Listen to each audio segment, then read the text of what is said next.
Boys and girls, ladies and gents, welcome to another episode of Clutch Conversations. It's your boy Mike. We back at you one more again live on the Thursday night. It's going down tonight. We got the homie DJ from Reptiles for Centuries in the building. We're going to get to the show here in just a few minutes. But first and foremost, shout out to my lovely wife, Takara. Appreciate you, everything you do. Appreciate you holding it down. She's a little bit under the weather, so y'all make sure y'all show us some extra love tonight in the comments. And don't stop there.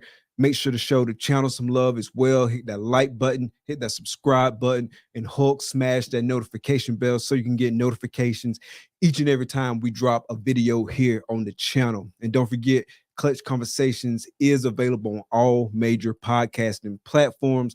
That's Apple Podcasts, Google Podcasts, Spotify, and more. So when you're checking us out there on your favorite podcasting platform, please be sure to follow, rate, and review. It really helps us out. We appreciate the love, and we definitely appreciate the support. Speaking of support, if you're out here supporting, if you're out here in this reptile hobby in any shape, form, or fashion, make sure you support USR and USR Florida. The link for both organizations are in the description of the video. Definitely go get your membership. Drop a donation when you can. When you're sending your snakes out, make sure you round up to the nearest dollar. Do all that. Make sure you spread the word about both these organizations that's helping protect our rights as reptile keepers. Speaking of spread the word, make sure you spread the word about our dope sponsors as well. We're going to hit this first sponsor video, then we're going to say what's up to some folks in the chat. Big dreams start in small towns. Small Town Xotics is a family-ran business that specializes in high-quality ball python morphs, western hognoses, and select leopard geckos. They are proud members of USARK, USARK Florida, and the Orient Society. Stay connected with Small Town Xotics on YouTube, Instagram, and Facebook. Witness their journey as they grow their business and showcase their animals to the world. Thank you, Small Town Xotics, for sponsoring the show.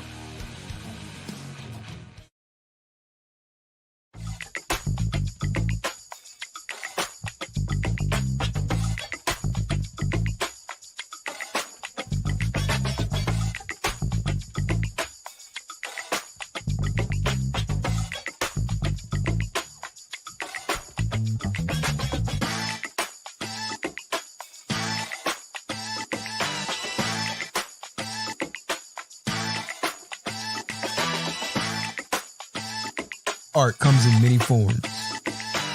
At Armless Angels, it comes to life.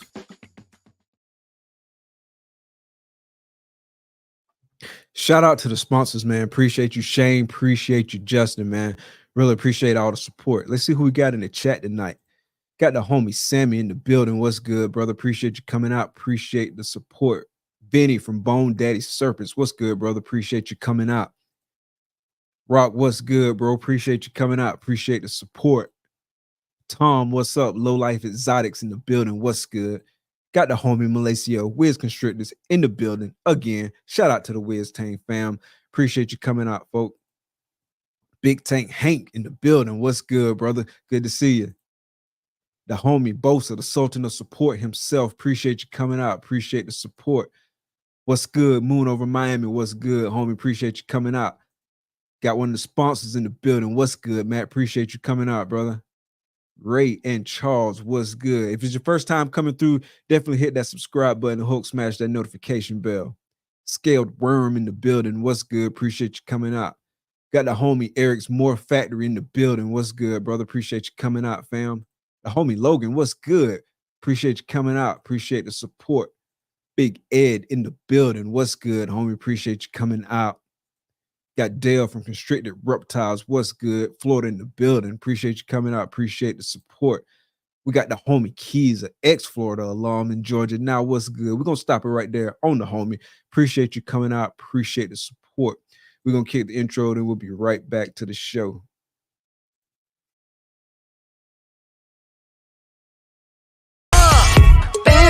baby, won't you listen to me? I got that flavor, I know you're dying to feed. I ain't no dancer, just got some hip in my feet. Now throw your hands up. Ooh, you bring the lighter, I got the fuse. You make a fire, I'll add the fuel. Follow my lady, just watch your shoes. Gotta turn the heat up. Is this cool? Who you know who looking like this for real? Who you know who looking like this? Who you know who looking like this for real? Who you know who looking like this? Who you know who looking like this for real? Who you know who looking like this? Who you know who looking like this for real? Who you know who looking like this?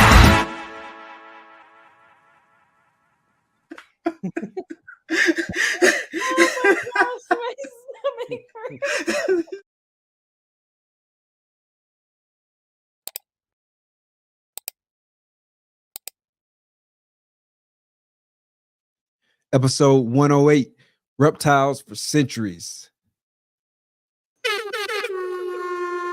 What's good, bro? How you doing? Good to you, Mike. Just Good, a bit good, early, man. but we're Say all again? good. No, just a bit early in the morning, but we're all good, man.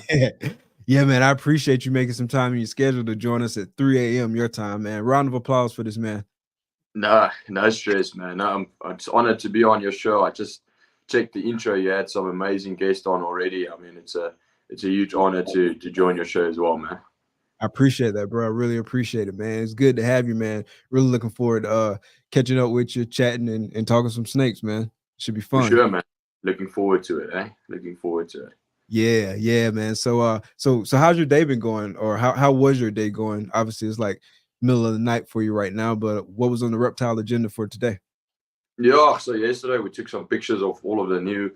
So our seasons is totally opposite to you guys' seasons, you know. So when you start to pair, we only start to hatch out animals again, and you know, vice versa.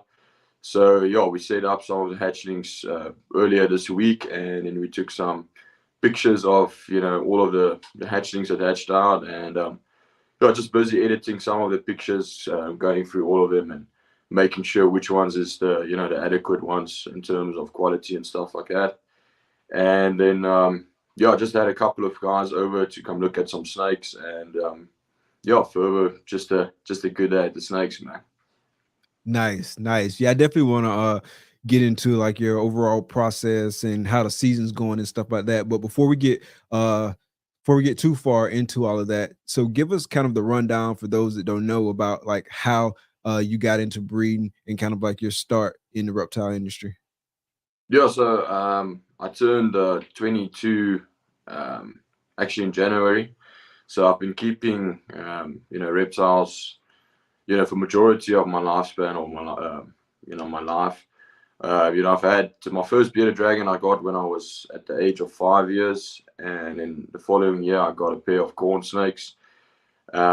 Then I stumbled into, you know, some of the, how can you say, python species and stuff. Over the next couple of years, I had, you know, berms, boas, you name it. You know, I had everything almost, you know, until like I'd say 2012.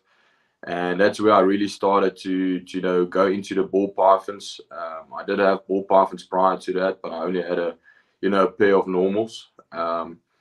And then yeah, from 2012, I really started to like dive into the morphs. You know, early on, I had you know, a couple of family members also, you know, investing with the snakes or investing into the snakes. And then later on, I'd say from 2018, you know, we've actually been a sole company. We've been running it by myself. So, you know, so far so good, man. We're only starting to get into the projects that I really think is, you know, going to outlay the paths in the near future. So every year it just gets more exciting, you know, and I think honestly the best is yet to still come, you know, from everyone in this industry. So I'm really excited to see where we can take it, eh?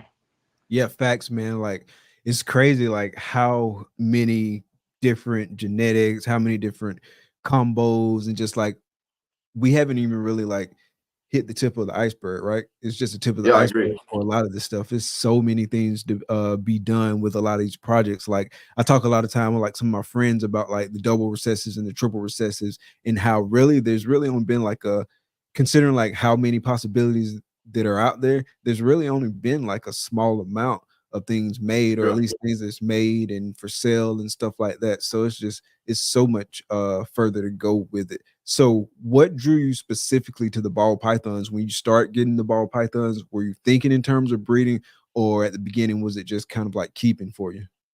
Yeah, so like I think with everyone, if you start out, you buy too many males and stuff like that, bro. So at the time, I think I had like maybe 20 odd males and a couple of normal females. I decided, like, flip, if I really want to dive into it, I need to be more selective, and actually back when we started, when I started, you couldn't even get a normal female. They were like literally like gold back then.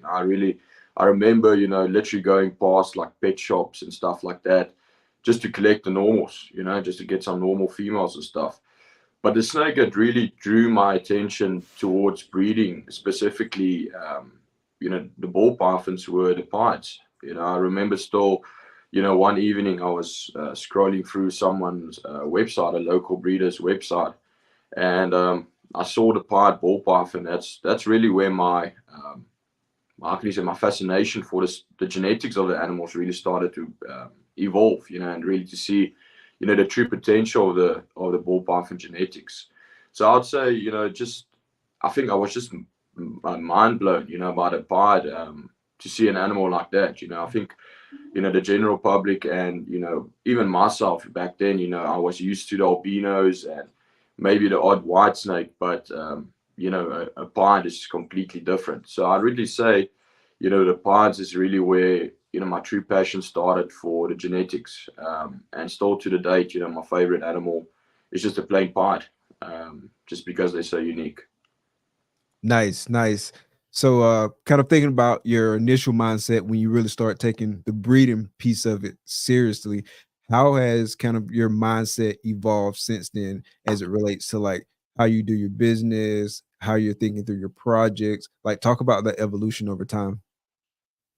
So yeah, I'd say in the start, when I started off, it was all of the projects that I was doing were more co-dominant mutations. I was in the first couple of years, I was heavily invested, into banana and stuff like that. I invested early on in banana, and then now as my, how can you say, my vision has changed. I try and, I've based my collection around like three main recessives, which is desert ghost, clown, and pied.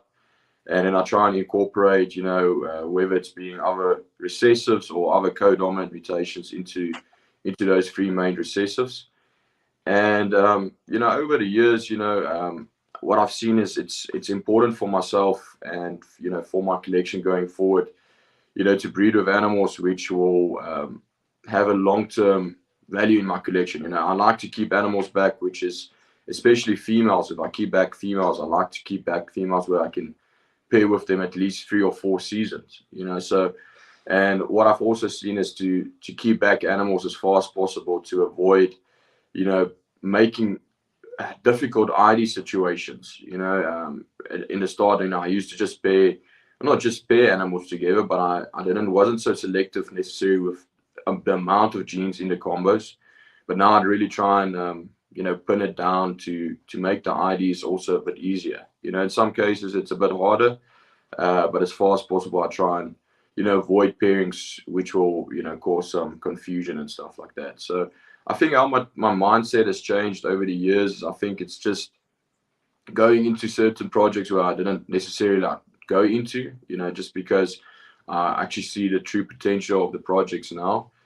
And just slowly starting to build the collection to the point where, like I said, I want to produce animals which, if you work with them, there's no complications in terms of IDing the stuff. I want to, as far as possible, produce visual stunning animals and make it as far as possible to take it to the next generation. So to try and avoid those white snakes and try and get as far as possible to to the best adult ball python. I think that's where we're all working towards, keeping animals which look as amazing as hatchlings and as adults, trying to keep that contrast in the future. Gotcha. So speaking of pie is one of my favorite morphs as well. Like it was one of the first ones that kind of caught my eye early on. And I know like for a lot of people, when they don't know anything about ball pythons, and even for some people who don't even like snakes, when they see a pie, like they're just like, wow, because it just looks so Yeah. crazy. Especially like when you're first getting in. So sometimes people talk about like reaching peak pied and there's not a lot more to do with pie. What are your thoughts on that? No, I think so with pies. I think as well. I think like we said, with everything, we're still scratching the surface. I think there is some morphs which unfortunately takes away a bit from pied. So I'd always say try and incorporate the best of both. Some of the genes, if you add them into, for instance, like fire and yellow belly, those genes normally in pies, they make them a bit higher white. But if you incorporate orange stream, enchi, all of these things, it brings back a lot of patterning. So I would say is if you work with pies, just try and get a perfect in between. Try and get your codom gene stacks in, which will bring back the patterning, and then play with something that will increase the coloration. So I wouldn't say we've reached like the potential of pies. I think there's a lot of potential still with the gene itself, and I think if you incorporate the right genetics with it, we're still going to see a lot of awesome combos being produced in the pie project. One of the projects I'm very excited to see is, for instance, the confusion part stuff. I really think those will make a huge difference as well, incorporating those into the clown part project and, going even further with that. Has anyone hit a confusion clown pie yet, to your knowledge? No, I've seen a few confusion parts. I think Justin has produced a few, and I think Marcelo from Exclusive Snakes. So I think they have been produced, but I haven't seen the clown part version yet. So that will be interesting.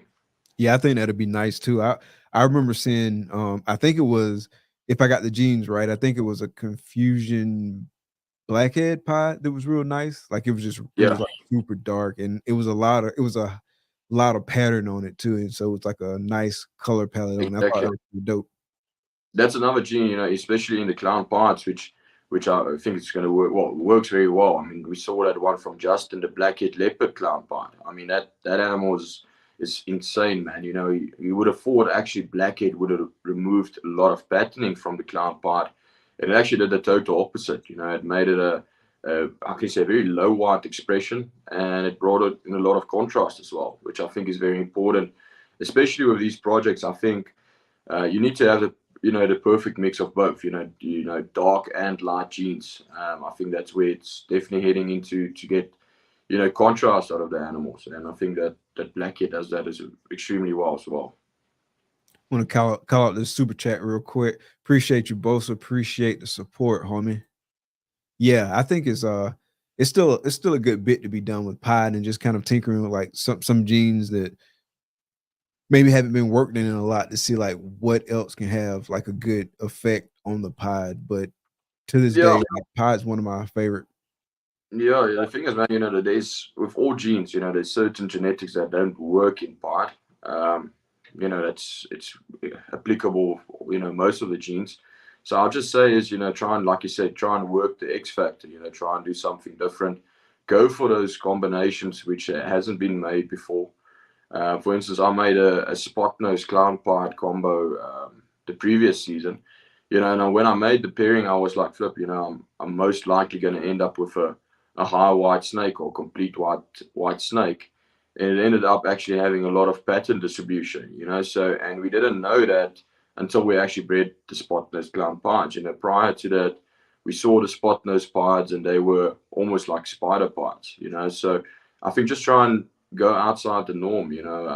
I really like the lace pied projects as well. I think Yeah, I think lace in general it's something I'd like to incorporate more into the collection as well. Getting back to that producing animals, where avoiding the white snakes and stuff like that. I think lace is a great foundation for any project, just because it's such a a great gene, and it really does increase the coloration. So I think lace part stuff, and also a very interesting gene I think in the parts as well is sugar or calico. Okay.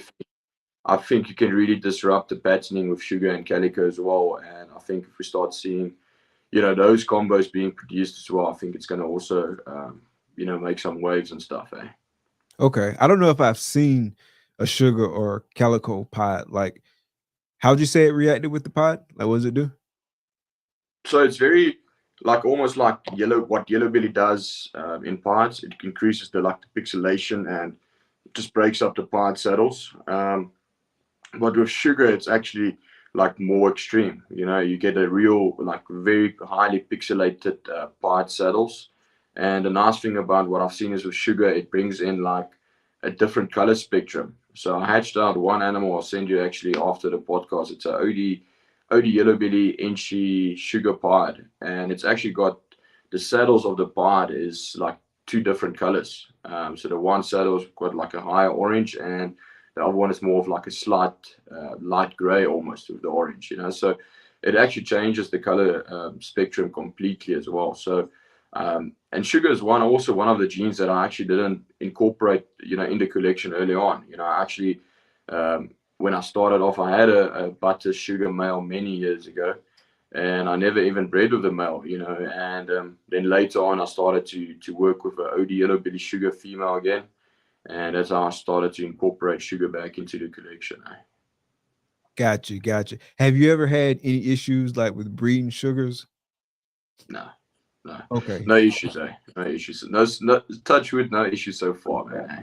Nice. Yeah, because that's either calico or sugar. The specific animals I was looking at was calico, but I heard somebody say on a podcast one time that they had issues like with getting calicos to breed well, Okay. especially with the females.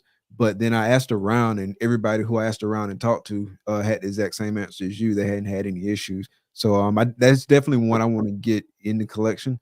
I probably won't work with it a ton, but I definitely want to have it floating around for some combos because I mean, Yeah. it makes some really nice stuff. Yeah, and I think as well with the sugar is, the nice thing about the sugar is it brings in a lot of coloration as well. Even Yeah. in plain combinations. Like the male that I used this past season was a super OD yellow belly leopard sugar or calico head pied. He's actually a double head clown pied.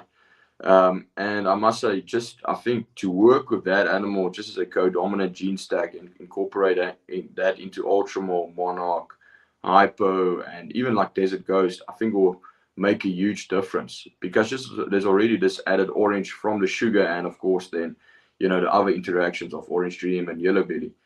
But the sugar just really amplifies it, and brings out the nice, also like nice striping, especially in the leopard combos, So I think in terms of coloration, I think sugar is definitely going to also play a huge factor, into Ultramore and into these combos as well. Eh?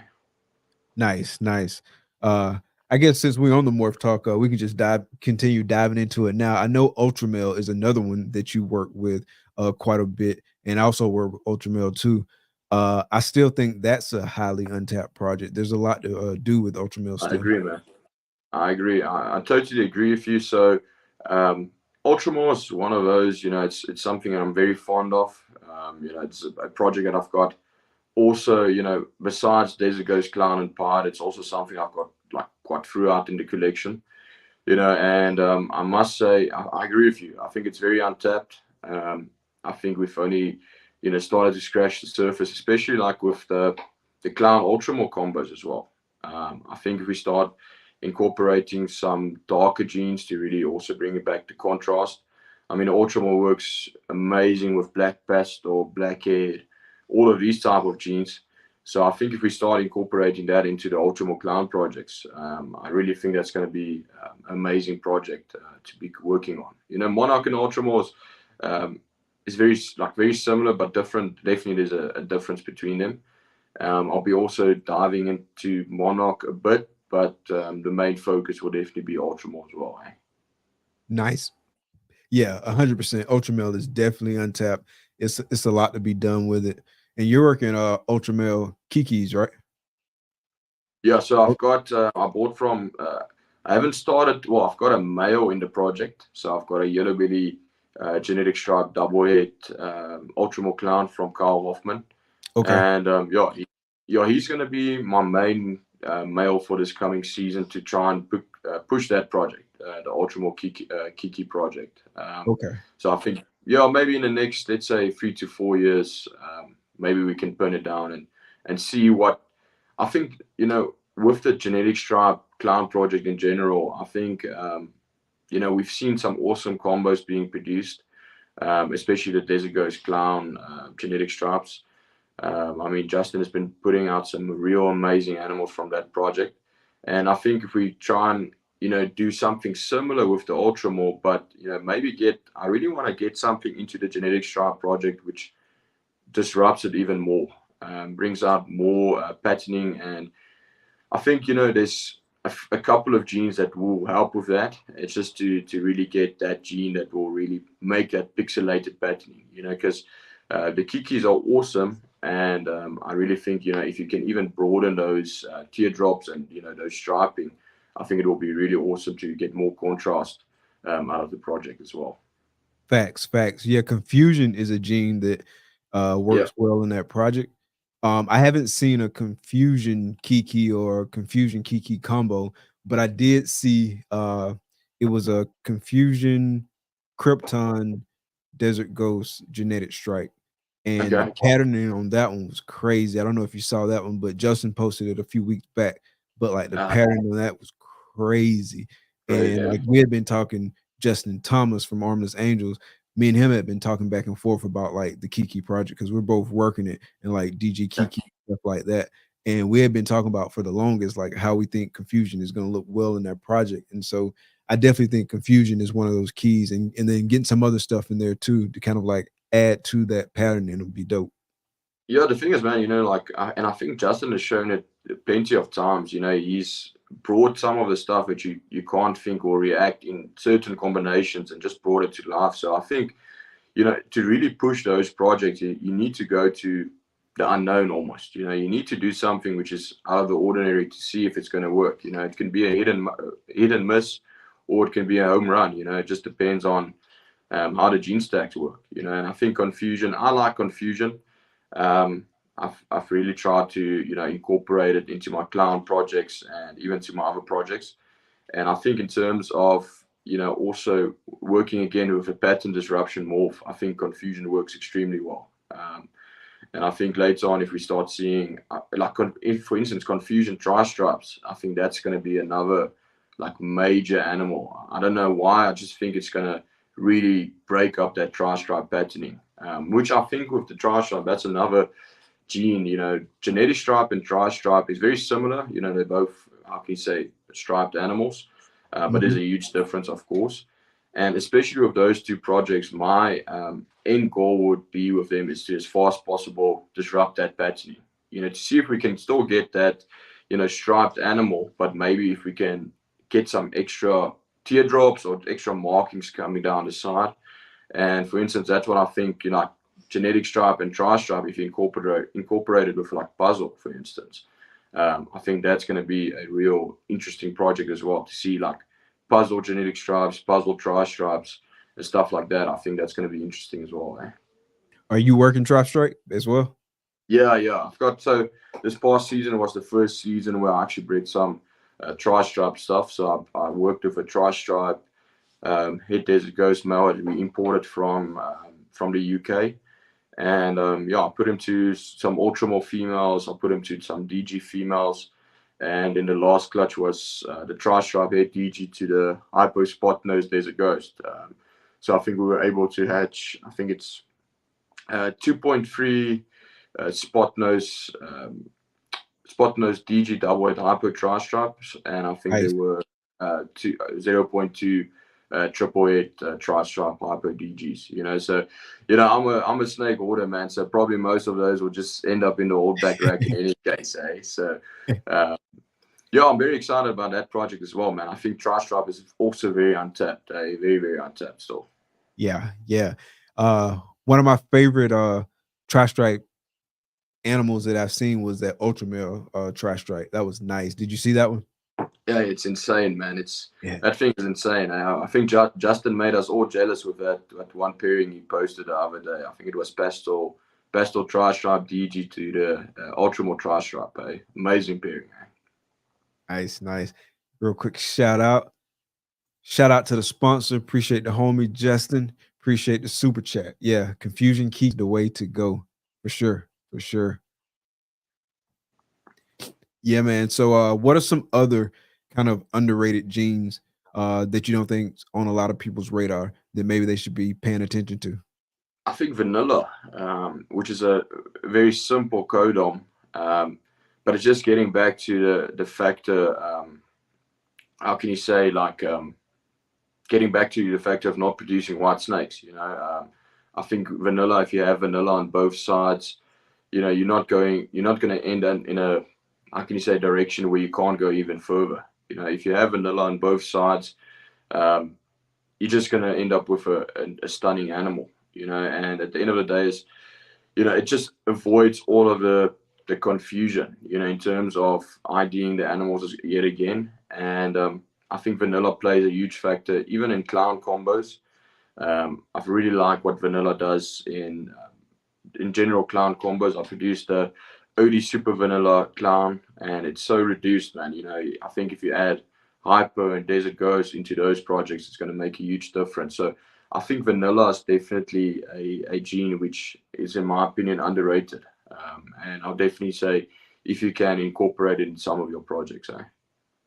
Yeah. Any others?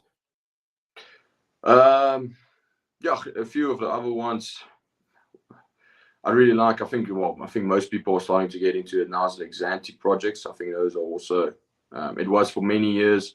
I mean, South Africa was probably one of the, in my opinion, for many years, some of the leading, producing some of the leading projects in the Xantics, prior to, a couple of years ago. And I think since the Xantic DG Clown, of course, I think everyone has really started to see the potential of the Xantic. So I think, especially, going forward into some of the projects, I think Xantic is going to make a huge difference in terms of color spectrum as well. Gotcha. I feel like one, maybe not so much now, but definitely when I first got in, and we got in like about 4 years ago. About 4 years ago now. But Hypo was one that a lot of people I feel like slept on for a while, because I know there was a lot of people poo-pooing on Hypo when I first got in, but now like Hypo's starting to make like a turnaround, and a lot of people working into their projects. Yeah, I also don't know why Hypo wasn't so sought after. Because it makes actually awesome animals. It cleans up in some combination. It really does clean up, the animal, and it really brings out a lot of. I like the greenish, like blue tint that the Hypo animals brings out in the combinations. I think if you try and like the Mandarin Hypo stuff is awesome. I really think you can really go far with that direction as well. And Hypo in general, I can't see why it actually wasn't so popular, because Hypo works extremely well, very, very well. Facts. Speaking of cow, my favorite animal in my collection is a spot nose Hypo clown female. Like, she's beautiful and like super clean. Looks better than the day that I got her. Like, she's just aging well. So I can't wait to get her in the rotation and get some nice animals out of that. Yeah, I must say the spot, like the Hypo Clown project, is something I'm trying to work well with as well. But I'm not just trying to do Hypo Clowns by itself. So I'm trying to do like the Ultramore Hypo Clowns and the Hypo Clown Pod. That's also one animal that I recently bought in, is the Hypo Clown Pod, and that male will help me also go into adding Desert Ghost into that project as well. Trying to, of course, go for the quads and stuff like that. And I mean, even that animal, man, how it changed the clown bites, you won't think, just by adding a Hypo, it makes such a huge difference. It really does intensify the coloration, of even the clown bites. So I think with Hypo, like I said, I think a lot of people slept on it and actually worked it out of the collection.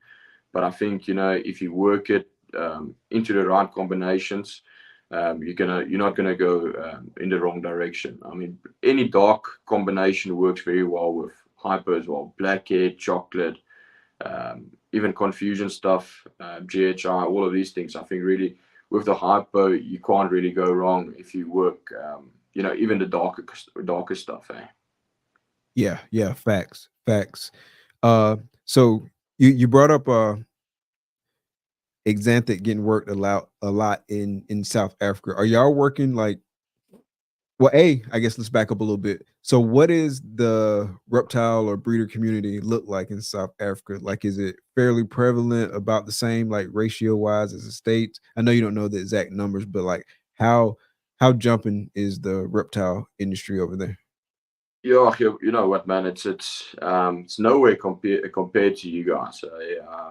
Just looking at our demographic, we are a much smaller population who actually keeps, reptiles. I think if it's 2%, it's a lot. Unfortunately, I think there's a huge misperception about the snakes. It's just over generations to come. And I think every generation it's getting better and better. At the end of the day, I think people need to understand that the animals actually fear us more than what we fear them. So I think the hobby has definitely grown. I think we're probably, in terms of ball python breeders, I'd say we breed around, almost 5,000 hatchlings roughly a year, maybe a bit more, maybe a bit less. And, in compared to, like, I would say to you guys' hobby, we probably a percentage of what you guys are, honestly. We're really much smaller than what you guys are, but we're starting to really, I think, also represent, and start to produce some awesome animals. We've got, besides that, we've got some really awesome indigenous snakes and reptiles. So I think, over the years to come, I think the hobby is still going to grow. We've got once or twice reptile expos, where a large amount of people come through. But yeah, our community, unfortunately, isn't as big as you guys yet. But I think slowly but surely we'll expand more. And, at the end of the day, is if we can get to a point where, everyone's got a reptile. I always say if everyone was into the snakes or into ball pythons, there would definitely be an animal for it. The ball pythons are so versatile. So I think it's just to get the people to get comfortable with the animals and work with them. And the only way is to, promote and spread the word of the community, and, building a community around the snakes itself. Is the community over there like a pretty close knit community? And you mentioned it was a couple expos and stuff. Are those like big events or whatnot? Yeah, so the expos has got, I'd say around 40 exhibitors. Okay. So it's a local casino. It's a venue at the casino. Yeah, so I think some of the people come through, just to check out the snakes, probably with their families and stuff. So the reptile community is quite strong this side. We try and, I think, as far as possible, help each other out, because we're a smaller, group of people. It's a lot more intertwined. A lot of people are doing projects with each other, and it's a lot more confined compared to you guys. The only thing which is one of my concerns, and one of the stuff we need to work on as well, is like a USA ARC, but something for the South African breeders, which I think is going to be a huge factor also in the near coming future, because as the hobby grows, the more eyes are on the hobby itself, so. And unfortunately, as much as we enjoy the animals and working with them, some people are totally against it, and so I think just to have some sort of backing for us as a community, we need to also orchestrate something like that and start building, more of a, I'd say not a legal position, but just to, in a sense of, if we need to have someone also representing us, that we've got a system in place. So that's something I think we as a community also need to start looking at, because I mean, USA ARC has made a huge contribution to your guys' industry and even to us. I think if it wasn't for USA ARC, we would also be in a much worse situation, because the American market or the American situation also dictates what happens into the other countries, you know. So I definitely think we need to also start exploring into that direction. Has there been any talk that you know of like creating like a organization of that type? Yeah, yeah. So there's definitely in the talks. It's just to get the right system in place, man. You know, get the right people on board and make sure that everyone is committed towards it. You know, at the end of the day, is um, we're all doing what we love, you know, and we don't also want to lose it for some odd reason, you know. So I think if we can start really working on that a bit more, and I think over the next year, I think most probably we'll get something in place between a couple of our breeders. Eh? Facts, yeah, it's definitely super beneficial, super helpful to have organizations like USARC and USARC Florida like fighting those battles. Like for example, like when the stuff came out with the America Competes Act, and it was like this big, huge packet of like all these pages, and like this was like buried in there. Like the average person wouldn't have caught that, but to have somebody combing through that stuff, catching that stuff, bringing it to everybody's attention, getting everybody to take action and reach out to their representatives and stuff like that. Like that's huge. That's helpful. And so you need somebody who is a subject matter expert in that space, who has like has the community's best interest in mind and can help you fight those battles. So yeah, that's dope that y'all talking about getting something started like that. Um, Yeah. in current state right now, like how are the laws over there? Is it like pretty laid back, or do you have to get like permits and stuff like that? Like what all goes into that from like a regulation standpoint? So it depends on which province you are in. So I'm in Gauteng, which is uh, one of the capitals of South Africa. Mhm. So, for instance, in Gauteng, you don't need to have permits, you know, for the ball pythons and stuff like that. It's just, of course, indigenous species, and you know, some of the alien invasive species, like for instance, Burmese pythons has recently been classified as an alien invasive species. So you need to have for those animals, you need to have you know, your permits in order. But in terms of, you know, for instance, KwaZulu Natal, which is another province here in South Africa, they're a bit more laid back in terms of the indigenous species. So you can almost keep anything without a permit there. But in terms of other exotic animals, exotic reptiles, they need to have more permits in order. You know, so I think it just depends on which state or province you're actually going into. Eh? Gotcha. How many provinces are in South Africa? Think it's 12 or 12? 11. Yeah, Okay. 12 or 11. Yeah, Okay. that's actually a good question. I can't think about it on hand now, man. But it's 12 or 11. Somewhere around there. Somewhere around there. Yeah. Roundabouts, roundabouts. So wrapping up on South Africa, are there any breeders that come to mind, like South African breeders that come to mind that you want to shout out? Like Yeah, what's some so of the there's big names over there? yeah, so there's a couple of breeders that's doing some amazing stuff. To name a few, it's Beautiful Snakes, BPM Exotics, which is ball python, morphs, which is they've also been like a pioneer of some of the genetics like Furrow, Striker, Neohala is one of those, the other ones. Another guy who's doing quite well is Ruan Carlitz, which is from Pride's Breeds Passion. He's also, you know, not recently got into the ball pythons, but I'd say for the last 4 years. But I think his vision and the animals he's producing, I think we're going to still see a lot of awesome animals being produced from him, just because he's got a good mindset in terms of his projects and the industry itself. You know, so there's a couple of um, in terms of ball python breeders, I'd say those are the guys who's really making a mark. Some of the other breeders which are, you know, doing a different species and stuff is Ultimate Exotics. They're probably the largest reptile breeding facility in South Africa. You know, they work with almost everything, you know, from bearded dragons to ball pythons to whatever. You know, they've got almost everything. And of course, I think which has also been a good someone who's been helping the industry a lot here, especially in South Africa, is Dingo Dinkelman. I don't know if you've seen him. He's also been on YouTube and stuff. The name Uh, sounds super familiar.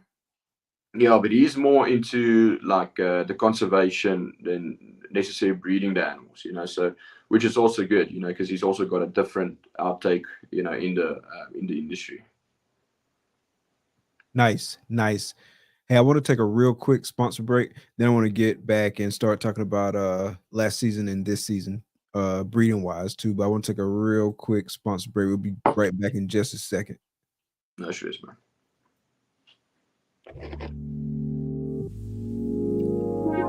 Peace and love, family. We invite you into the heart of our serenity, Ancestral Royal Pythons. At Ancestral Royal Pythons, we're not just breeders, we're nurturers of love and growth. Each of our high-end ball pythons is a tribute to the grandeur of the natural world and our dedication to quality. Reach out today and bring one of our creations into your home. This is Ancestral Royal Pythons. Your journey begins here. Here's to the exciting world of Ebony and Ivory reptiles. From unforgettable parties and events to keeping and hatching some of the dopest reptiles in the reptile hobby, we're all about education, quality, integrity, and respect. Hit us up and see how we can help make your next project a reality. Experience Ebony and Ivory reptiles, where fascination meets fun. Ebony and Ivory Reptiles. Shout out to the sponsors. Appreciate you, Jason. Appreciate you, Matt. So earlier you mentioned like y'all season are kind of like opposite of ours, right? So can you dive into that a little bit more in depth? Yeah, so basically I start pairing up between May and June. Okay. But I actually I do ambient temperature. So I do have hotspots, of course. So I keep my hotspots at 51 degrees Celsius, which is around, I think, 87 degrees Fahrenheit, roughly. And then what I do is I actually manipulate my room temperature. So I drop it from the start of April. I drop it from 28 degrees Celsius to 26 degrees. And then I run that for the duration of April. Then starting May, I drop it from 26 to 24 degrees. And then I run that until most of my females is ovulated. So like I said, I start to pair May, June, and then I'd say by the end of, I try and stop breeding like end of October. That's when I really try and, stop breeding the females. And then there's the odd occasion where, there's one or two females that's still building follicles that still needs to be paired, because I've got a fairly, how can you say, not larger collection, but we do around 100 clutches a season, depending on, I not chop and change, but some seasons I may do a bit less, so some seasons I do, the same number. But yeah, so my season actually stretches a bit further out as well. I still actually have females that need to lay clutches, and we're actually going onto the new season. So yeah, basically we start to pair around May, end of May, and then we stop in pairing around October, November, just depending on the season. Okay. So what was I about to say? How long have you been doing like 100 clutches? Like how long has that been going on? No, it's not been too long, man. So I did in 2017 so prior to 2017 I was breeding around maybe between 5 and 15 clutches a season. And in 2017, I had most of my females were up to size. So then I bred 76 clutches that season. And honestly, that back then I wasn't so, how can you say, so fested or so established in the hobby. So, that was honestly probably not the most wise decision, because I think it was I should have maybe slowly started into it, if you get what I'm saying, maybe bred a bit less clutches. And that's what I saw. So in the next 2 or 3 years, I only bred, I think, 50 clutches, which were more on par, I think, as the collection grew. And then only in 2021 is where we started to do a bit higher number clutches again. Then we did 78 clutches. And then last year, or the 2022, 2023 season, we did 96 clutches. And then this year was the first year we did 100 clutches. We did actually 103 clutches there. How many? 130 or 103? No, 103. Sorry, 103. Okay. So that year or those 2 years where you jumped from, I think you said 15 to like 70 something, like how was that transition? I know for me, jumping from like 10 to like, I think we did 20 this past year, like that was like a huge transition for me. So I can only imagine how jumping from 15 to the 70s, how was that? It's a huge transition, man. In terms of just feeding animals, looking after the animals. It was so mesmerizing. Because there's so many awesome stuff. It's firstly, what do you need to keep back? You can't keep back everything. That's the hardest decision. But I must say, in terms of the workload, it definitely adds up. So you need, even for myself now coming into this new season, the chances of myself producing 100 clutches again is maybe slim. I'm going to be honest with you, because I already, every season, I don't like to do repetitive pairings. So, once I've produced my desired animal, I don't really do the pairing again. Unless it's something where I really think, there's true potential, or I missed, for instance, I got a male and I needed a female for a project, then I won't necessarily do the project over. But, going into it, man, like, the transition from, like you said, 10 to 20 clutches, or just that small, it's a small but a huge jump. It's almost double your production. I think you need to know that the workload is going to be more. You're going to have to put more time in advertising animals, cleaning the animals, feeding the animals. There's a lot that goes into it. So you need to really strategically plan it. So even for myself coming up into this new season, I think I might only breed maybe 60 clutches. It depends. It really depends on which animals I really want to pair this season, because like I said, I don't want to be producing redundant clutches, stuff that I already have got in the collection. So every odd year, I always say, it changes. So my season was completely different this year compared to the previous year. This year I didn't maybe produce as many visually striking animals, but I produced long-term animals for different projects. And this coming year is going to be, again, different, where I maybe focus on producing more of the visual animals and keep back a bit on the double hits and stuff. So every season I like to change it up. And that also depends on the clutches of the number of clutches then as well. Gotcha. So that year where you made like the big jump, were you breeding your own rodents at the time? Yeah, I did. Nice. But still, it's still to the point now, last year, I think I spent almost, I'd say like $25,000 just on buying rodents in, and that's with myself having already a well-established rat facility or rat colonies. So yeah, I think it's very important in general, if you breed with the animals, to have your own collection of rodents. You can be dependent on, supply of rodents, but I don't know how it's with you guys aside. I think you've got more established breeders, of rodents and stuff. But with us, there's not really people that's really doing it as a full-time job or really as established breeding facility, So I understand it's hard for them also to keep up with quantities. So I always say, as far as possible, try and breed your own rodents. Then you can assure what your snakes are feeding. You know what your rodents are eating. You know how they looked after. And at the end of the day, that's what's going into your snake. And I really think that's very important. You can't feed rodents which is in a poor condition to your animals and expect your animal to be thriving. So I think in terms of the rodents, it's very important to breed your own rodents as well.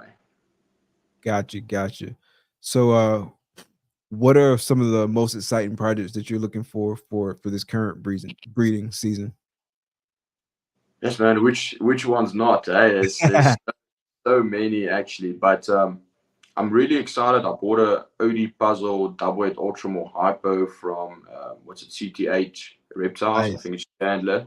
Yeah. Yeah. I bought it from him, and it's a stunning animal. So I'm really excited to incorporate that animal into the ultramore project, because I've got a few, cool females in that project. So I think really excited to see some puzzle or ultramore head puzzles and ultramore puzzle combos coming this season. I'm quite heavily also into the zebra project. fingers crossed that we can see at least a DG zebra this season.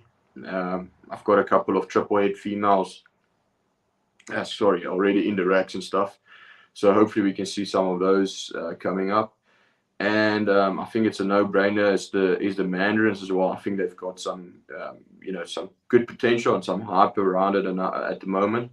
And I think lace and mandarin is two of the codoms which I really want to try and push in the collection as well. Just yet again, getting back to the factor of producing those animals, which is going to look stunning as adults. That's where I really want to get to, man. Nice.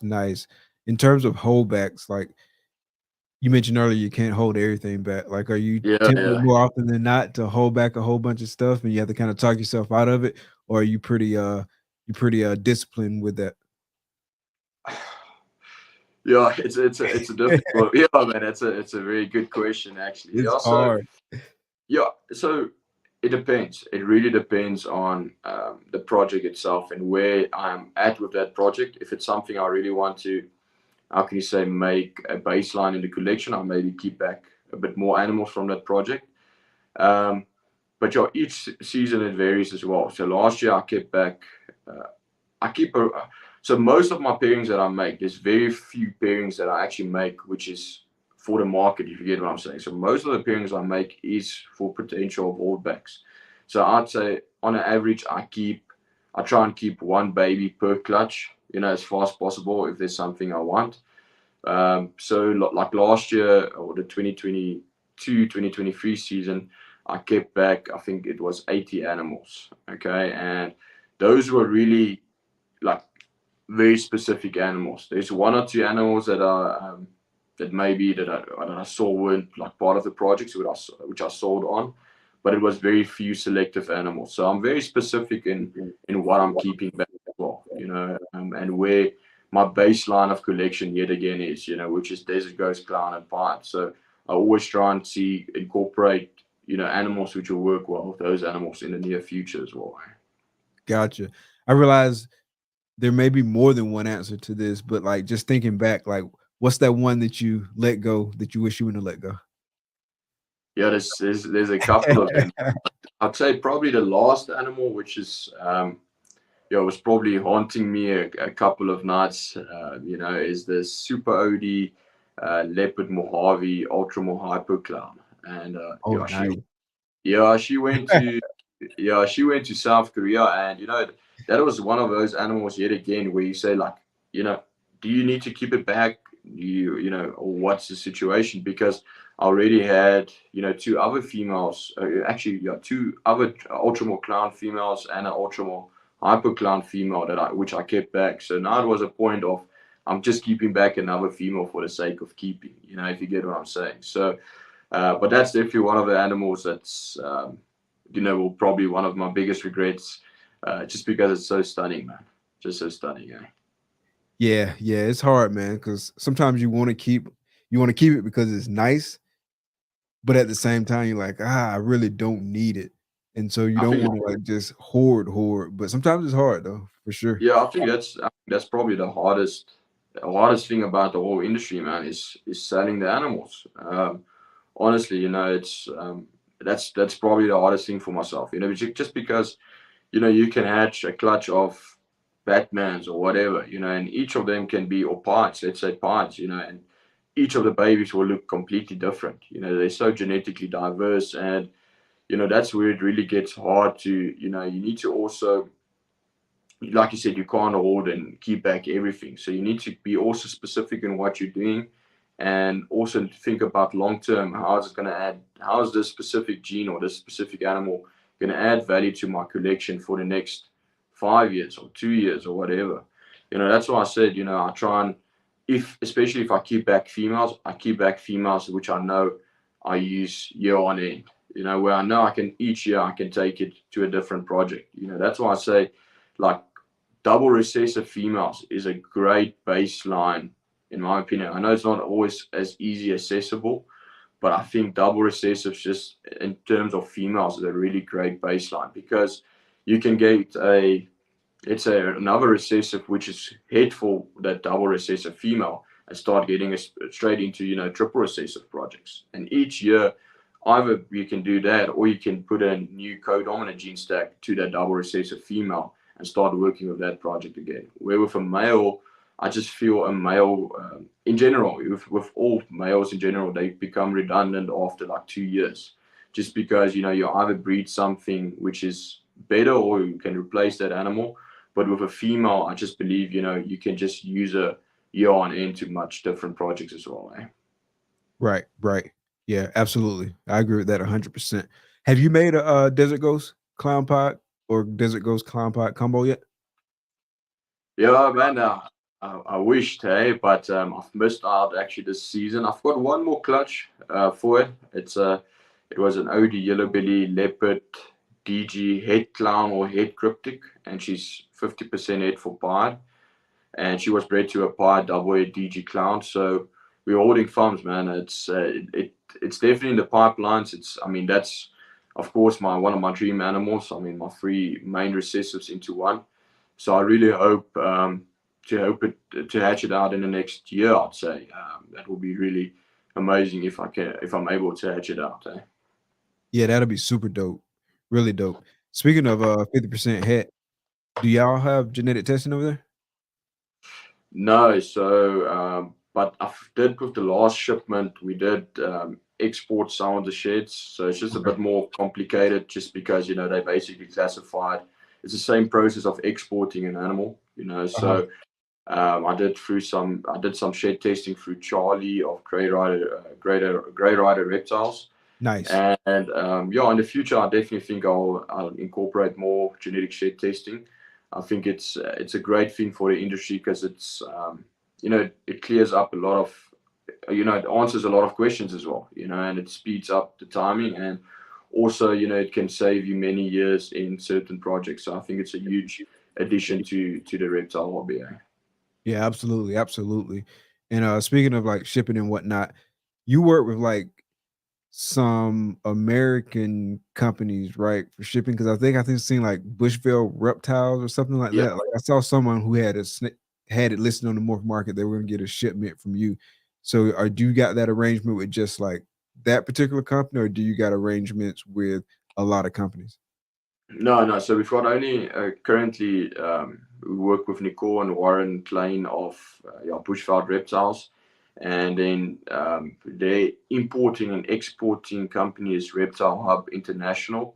So we've been working with them since 2021, and so far so good. So we try and ship I'd say every 3rd month, just depending on the orders, to the US. So the next one is actually planned to come over the end of March, starting of April, which will go directly to Nicole and Warren. And then once they arrive, you know, because they're in Rhode Island, so once they arrive there in Rhode Island, they will be shipped out, you know, to the different customers. But yeah, currently we just work with Nicole and Warren of Bushveld Reptiles, and then the importing and shipping company is Reptile Hub International. Okay, gotcha. Okay, so that's how that works. Yeah, I saw that, and I had it on my list to ask you about it. So let's talk about wins and losses. What's been some of the most significant wins in your breeding journey so far? I would say probably, you know, some of the projects that I've been working with, you know, some of the animals that just, you know, proved out in a sense where, you know, you had high expectations. I'll definitely say one of the projects that really laid out the foundation was the Batman project. You know, that was probably one of my earliest investments that I ever bought. It was a pastel Batman from Justin, and that is by far my biggest win. I mean, in terms of that male, I still have that male which I bought in 2015, and I mean, in terms of that male, he's outlaid my foundation of my collection. You know, most of the Ultramore clowns, hyper clowns, all of these projects, and even the clown combos that we produce, you know, originated from that snake. So I'd say in terms of a huge win for our collection was investing into that powerhouse male. You know, back then, I think Batmans were still selling, I think it was $10,000 or $11,000. You know, so it was a huge, hefty investment for myself. But I think that male really panned out and outlaid the collection for many years to come. You know, in terms of what he's added in collection-wise and value, and also breeding potential. Nice. Yeah, man. Batman's was an early combo that I saw. I mean, it was many years after that. Like I said, we got in like 4 years ago, and Batman's was like one of the first things that I saw that I liked in terms of like clown combos and whatnot. So yeah, that's definitely a good morph combo to work with. And I think it's still a lot of stuff to do like in double recessive projects with the Batmans because I still haven't seen like a lot of like double or triple recessive No, we Batman haven't. combos. So it's still a good bit to do, like even with that base. Yeah, the awesome thing is, man. Like we've seen now, the leopard. Sorry, like the clown combinations. Now we're going to the next step. We're going to the DG clown versions and the hyper clowns and the ultra clowns. But we still have, to go to the quads and the triples and all of these things, and we don't even know how the co-doms. We've got an idea how they're going to react in these combinations, but we don't know how it's going to look exactly. So that's the exciting thing, is, man. Every year we're just pushing it further and further. And I think with the true potential, I think we're still just scratching the surface. I think the best is still yet to come. I honestly still believe it. And like you said, we haven't seen these leopard spotnos and Batman combos in double recessives and triple recessive animals. And I think that's applicable with most of the co-dominant mutations that we've seen in other single recessives. We haven't seen them taken to double recessive and triple recessive animals. Facts. And I think at the end of the day, like that's what pushes the market. And like what I mean by that, like I know like where we're at right now and is a market correction, things are a little bit slower and stuff like that.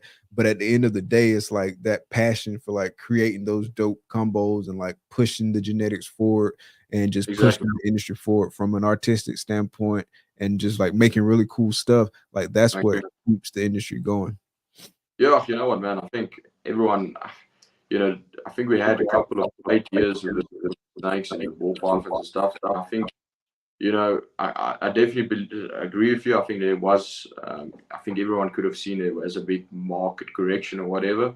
And I don't necessarily think it's a bad thing as well. I think I think everyone can, how can you say, build their collection in a sense where they really want to head into, which you couldn't maybe do a couple of years prior because some stuff could have been unattainable or too expensive. But now I think as well, you can really outlay the foundation of your collection. And if you want to get into a project that you haven't got in the past, it's the time now because you can really, take your collection to the next step. And I believe, in my honest opinion, we've had much worse years in the snakes, in the ball pythons in general. Okay, so I must say, yeah, has been some significant price decreases, and but unfortunately, I think that's applicable with any industry. It's not just with the snakes, and I don't think we can really just pinpoint the snakes of being the factor of it. So I think now the best is just to wait it out, work on, like you said, work on the projects which you want to work with, try and produce animals which is visually stunning and which you are, passionate about, and the rest will follow, man. That's what I've always believed. I believe as well, if you look after the animals, they look after you. So just make sure your main priority is, keeping and maintaining the health of the animal. That's the biggest thing. Absolutely. And so I started off that with wins and losses, but I didn't circle back to the losses question. So flip side of the wins question, like what's been like some of the biggest like L's you took and how did you bounce back and what did you learn from that? So I'd say that one of the biggest L's I ever, starting off was trusting people, if you get what I'm saying, especially when I was much younger. I was looking, at some people as a mentor, and I think at the end of the day is, I think if you start, be very certain with the people that you also, how can you say, mingle with or with who you're dealing with, make sure that they've got the same visions and stuff in mind with you. But early on, I did get, I would say not burned, but, I trusted someone with, some of my animals early on, and it didn't go as planned. I lost a lot of my original snakes. Like I invested very early on into banana and champagne. And, I never got actually to see one of those animals because, the breeder that I was working with back then actually took advantage of the project, and I never seen a baby from that. So I just think, that was probably honestly one of the most demotivating things, in terms of starting off. But, over the years, it's also, it's a learning curve, man. I say with everything, it's a learning curve, and now you just need to be more on top of it. You can't just, how can you say, give your animal, well, not give your animals, but you need to be very specific on who you trust and who you also involve into the circle. So I just think, just be very, very cautious, especially with breeding collabs and all of those things. Make sure you've got a set agreement with the other person beforehand, because, otherwise it can make some confusion, or, it could be an end of a relationship, whether it's being a friendly relationship or business relationship. But you'll just try and make sure that everything is cleared up beforehand. So going back, you said that the person took advantage, or what did you say? So what exactly did they do? You don't have to say like their names or anything like that, but what exactly did they do? Did they breed the animal and like keep the hatchlings? Like what exactly Yeah, happened with yeah. I think back then it was, I think, 20 odd animals. I mean, this is probably what, 8 years ago, man. So it's been quite some time. But I had a group of, I think it was 20 animals, which were quite, highly sought after animals back then. And, in the 2 or 3 years which they were at his place, I never saw one baby actually from the animals come, and unfortunately some of the animals also perished with him, So it was probably also, how can you say, my fault, because I didn't stay, not I'd say didn't stay on top of it, but I should have actually reached out more and, actually went. The only thing is that he was quite far away from us, so it's not just driving around a corner and go checking up on your snakes, you had to go once a year and then you check the animals, and, it's easy to actually not get any hatchlings from it, so it was just basically, I took my animals there and I never got actually out of it. And the animals actually, some of the animals I didn't even get back, which were, especially starting out with the banana and stuff, with those things, those were huge investments for me back then, and I was really also counting on working those genes into the collection. So I think it was just more of, not getting the desired animals, or just getting, the animals back.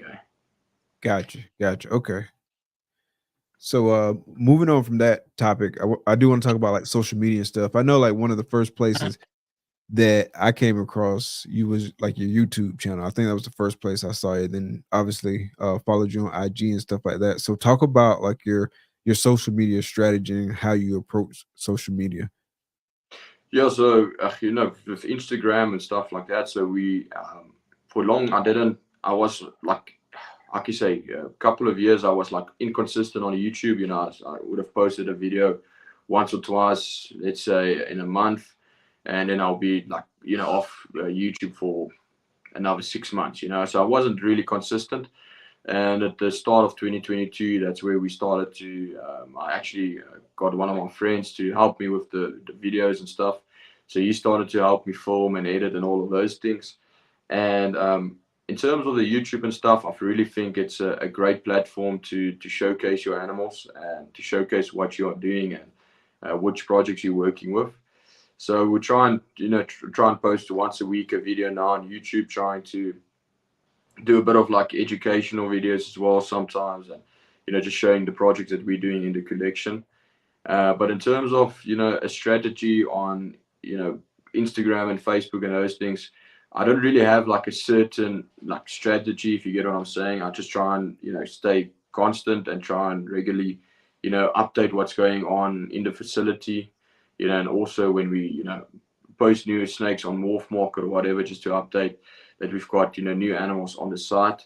But yeah, in terms of that, I think the most important thing is consistency, and also reaching out to like-minded people, to build your connection and establish a community of trust. I always say there's no harm in reaching out to people and just speaking about the snakes, and see where they're at, and you always get some valuable information about that. So I think the most important is just staying constant, networking, and just be on top of it, man. That's the most important thing. Yeah, it's definitely super important to build relationships and get you like that group of folks that you can like really talk to, who really got your best interest in mind and who you can trust. It's definitely important to build that network. At the end of the day, I mean, I know it sounds cliche, but your network is your net worth. But like No, it's important to that's get true, good man. people in your corner and get good people on your side. No, I agree with you. So with Instagram and those things, I always say, social media can be a terrible thing. So just be, like you say, like careful and sometimes what you post and stuff. But I think it's also a great platform, because it really helps also people to retrieve information. That's how I got also most of my early on. Some of my most valuable information was by watching YouTube, listening to podcasts, and just checking what everyone else doing and interacting with the guys. Gotcha. And so you're doing this like full time still, right?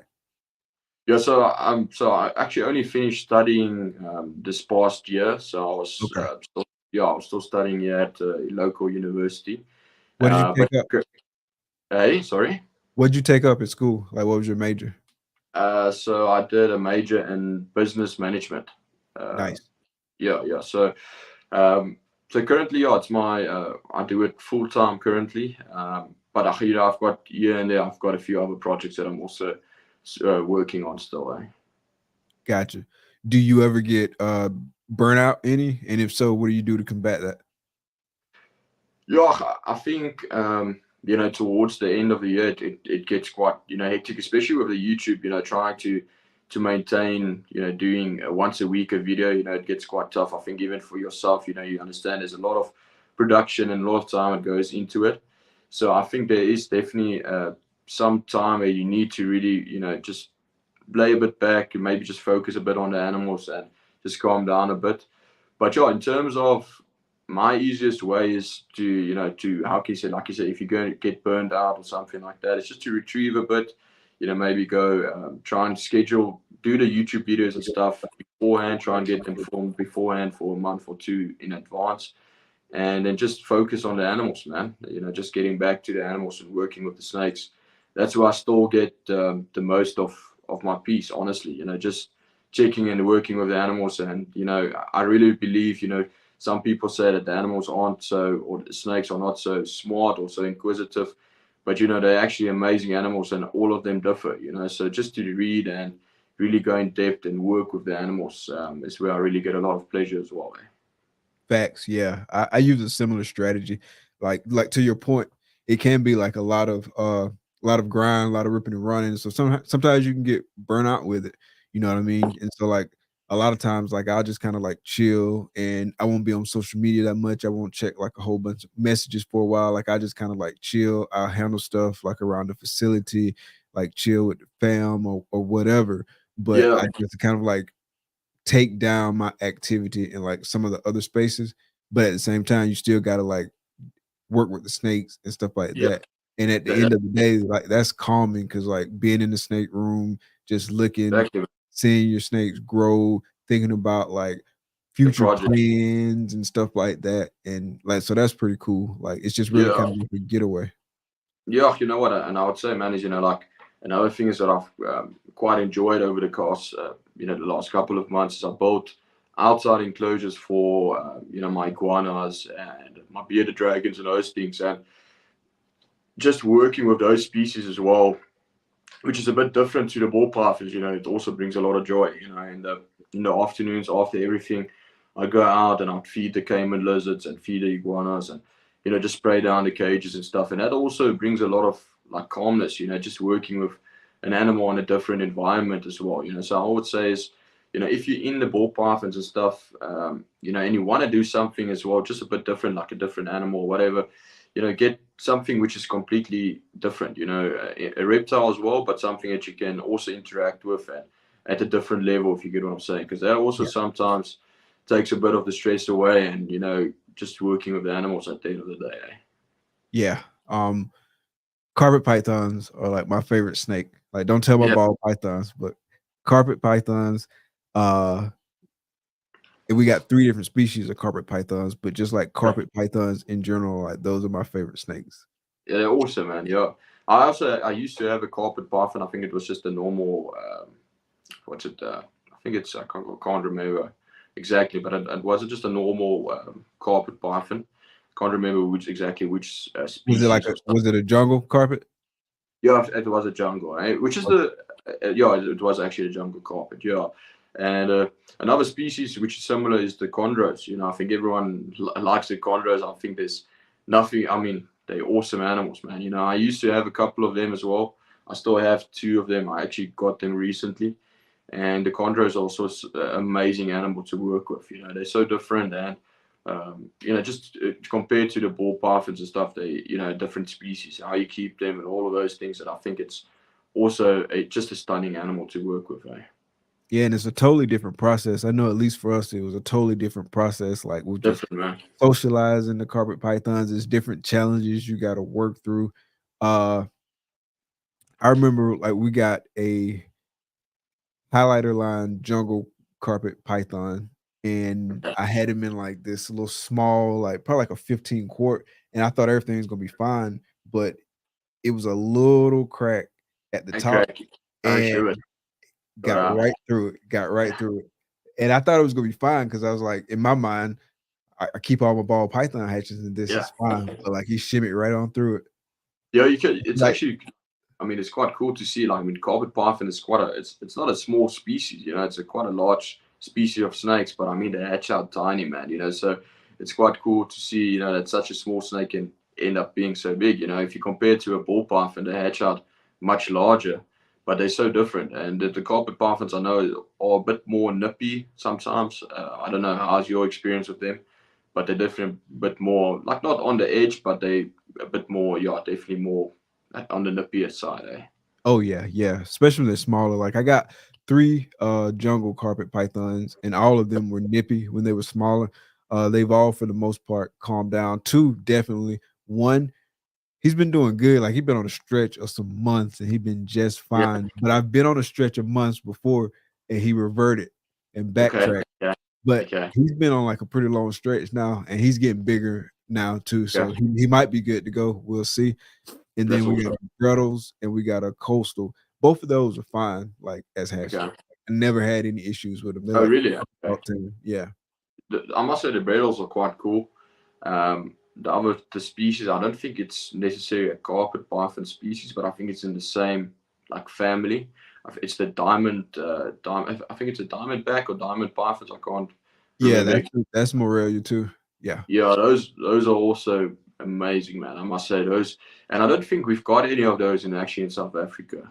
Maybe many years we used to have them, but unfortunately, carpet pythons has also been classified as a alien invasive species in some of the Oh, wow. states. Yeah, yeah. So, which has really halted. How can you say? You know, the keeping of them, eh? Gotcha. Yeah, diamonds, I think it's a special way you have to keep them, where you have to like cool them down for part of the year. And so Okay. I like them. Like I think they're like super dope Yeah. and visually stunning. But I was hesitant to like even try to get one because I didn't want to like have it like die in my care because I I got get you. it up right. So I didn't feel experienced enough to be Yeah, dealing yeah. with that at the time. And then right now, like I'm trying to limit bringing You more should- snakes in than what I need to, and yeah, so I like get you. now I'm just kind of chilling. But yeah, Yeah.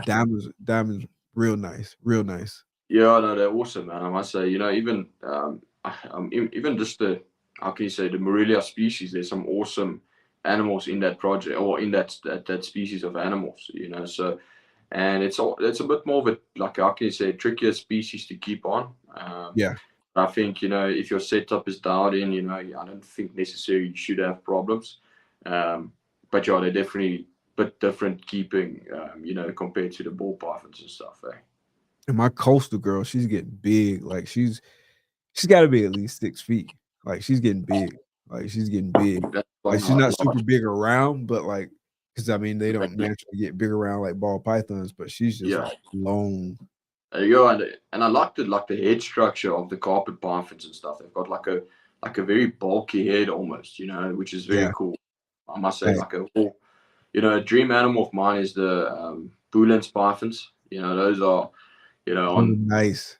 Yeah, those are on the radar as well. But yeah, awesome animals. I must say those are also probably a dream species of mine, which I'll probably try and get in sometime. When the timing is right, as well, of course. So your chondros, are they old enough to be sex yet, or are they still younger? No, they're going on to 18 months almost. So I'll probably wait. I'm no rush, man. So probably in the next, like, let's say a year or so, I'll probably get them sexed or so, or just try and check also the sheds. If I start seeing like plugs or something like that, then it could be an indication of a male or something like that. Would you ever breed? If you had, let's say you had a 1.1, would you consider breeding? Yeah, yeah. So I have bred chondros in the past. Oh wow, okay, nice. Yeah, I bred actually. So I've bred in a span of, I think it was 3 years, or 3 seasons. I bred with them. I bred 4 clutches.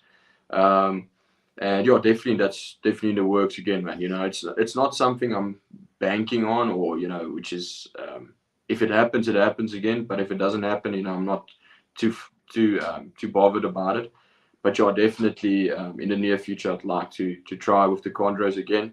I just feel back then, I had awesome chondros. Most of them were actually designer chondros from the States, which we imported. But I think maybe I had too much different species back then, because I had the ball pythons, the hognose, and the GTPs, which I was trying to work with everything, and maybe it was too many, if you get what I'm saying, to try and do Yeah. all three in the same time. So now, then I actually sold the GTPs, and then when we moved to this facility, I also made the hognose a lot less, so we focus now mostly on the ball pythons now, and that's where I really seen also a huge change in my collection in terms of the ball pythons. But I think now I've got a better, how can you say, understanding as well. And I think next time, if we get to the situation where we start breeding the chondros, hopefully I've got a bit more experience, especially in raising the babies. Because that was something I struggled immensely with. In terms of the breeding, honestly, the chondros were, in my opinion, not as hard to breed. I didn't really struggle to get the females to breed and lay eggs, but to get the hatchlings feeding was a totally different mission. Totally different mission.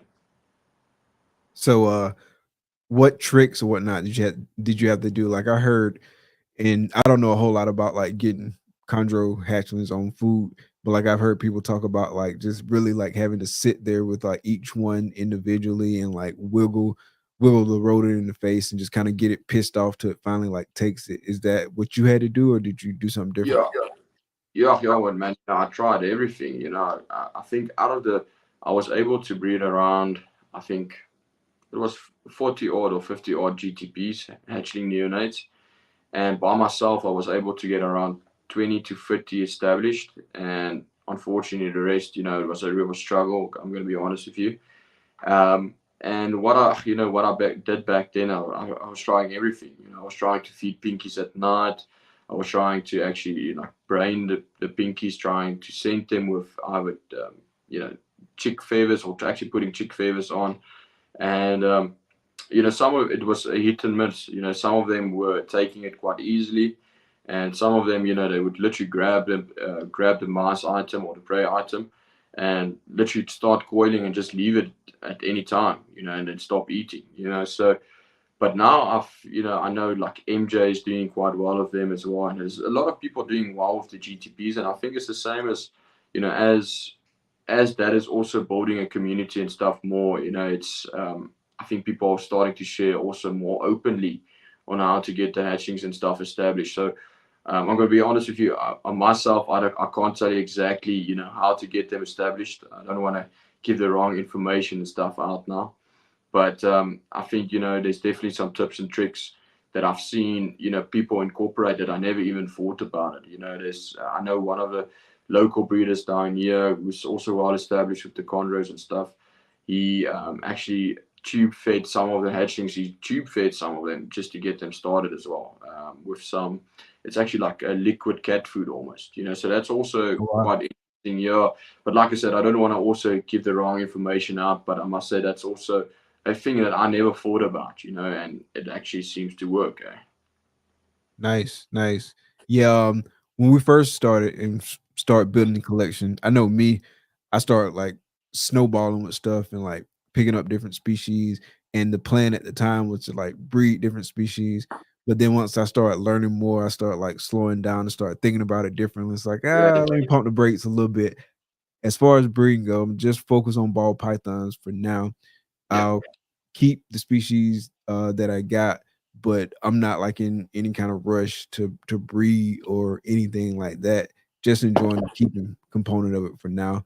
Some of my boas, I might sell some of the boas because I really want to focus more so on the pythons, the but pythons, yeah. definitely not trying to breed other species right now. I really just want to focus on the ball pythons, get that, get going with that, and then maybe in the future maybe add something on and make it Yeah, more of for an sure. iterative kind of growth process as opposed to like diving like head first into Into it. Yeah. breeding a whole bunch of different species. I think it's very difficult to to just maintain different species in general, man. Just to control. I think an ambient temperature plays a huge role in keeping the animals in general, and I don't think people emphasize it enough. I think the ambient temperature plays a significant role in terms of the health of the animal and also the breeding of the animal. So if you've got plenty of different species, it's going to be very hard to maintain the perfect conditions for each and every one. You can set up the enclosures as far as possible, but it's still going to be very hard to mimic and get exactly what you want if you keep 20 odd species or whatever. Right? Exactly. 100%. 100%. So bro, I can't believe it's been an hour and a half already, man. Time has flown by. Yeah, no, it has, man. It has. But yeah, no, it's been an awesome show. Thanks again for having me on, Mike. I really appreciate it, man. Yes, sir. Before I let you get out of here and enjoy the rest of the night, is there anything you want to let the listeners know about stuff to be on the lookout for? All that stuff. Definitely pump your social media and all that good stuff. Yeah, so we, like I said, we post once a week on YouTube every Friday. I'm not exactly sure which timing it is on your guys' side, but it's probably in the morning hours, of most of your time regions. Um, some awesome combos. There's in the Ultramore Clown stuff, and some new projects that we'll be showcasing on the YouTube videos. And yeah, just check out the Morph Market pages. We are shipping to the US in the next 6 weeks at the most. So if there's something you see on Morph Market or whatever, just let us know and we can try and work something out. And yeah, I hope to see you guys in Tinley this year, later this year, not this coming one in March. You going to But October? Nice. I'll definitely see you guys in Chicago in October. Nice. Yeah, that'll be dope. Hopefully we can make it to Tinley in October too. We got it planned right now. So hopefully everything works out with that. Definitely looking forward to that. I had been to Tinley since October 2022. That's the only time I've been to Tinley. Hadn't Awesome, had man. a chance to get back since. Yeah, Definitely Tinley's looking forward to amazing. that. For I sure, mean, for sure. But I think I definitely, was man, go ahead. Yeah, yeah. I was once in Tinley in 2017, man, and Okay. it was actually crazy just to see how huge it is compared to us. I think, and the Reptile Expo is probably maybe a 20th of what your guys' Tinley Park is at the most. It's just crazy to see hours and hours of different animals, and different species. So yeah, it's definitely I'm looking very forward to going to Tinley this year, man. Yeah, Tinley was crazy. That year I went, man, it was like barely like standing room. Like Yeah, it's people were like crazy, man. 6 inches from you every which way you turn. So yeah, it was cool. I had a lot of fun at Tinley. A lot of Yeah, fun. I know it's awesome, man. But Check yeah, out Mike, you need to Austin, come all that down good to stuff. Africa, man. You need to come check out. That'll be dope. It will be awesome to have you guys as well. To come check out maybe some expos here or come attend an expo here, and we can just go around and look at some awesome animals local to South Africa and stuff. That'll be dope. Hit the safari. That'll be dope. Yeah, yeah, man. We can go check the big five and all that. Those are awesome, Yeah, that'll be a dope trip. Like real talk, real talk. So I appreciate it, bro. Definitely let's man. stay in touch, and For definitely sure, hope I get to see you in Tinley in October. for sure, Appreciate man. you coming on the show tonight. Definitely appreciate all the listeners for coming, checking us out. each and every Thursday. This episode will get uploaded to the audio only podcast platform soon after the show. Definitely make sure you're following Reptiles for Centuries everywhere that you can follow them. Again, man, appreciate you coming out and appreciate the chat. For Clutch Conversations, I'm Mike. The lovely lady behind the scenes is the car. Thank y'all for coming out. Be blessed. Peace.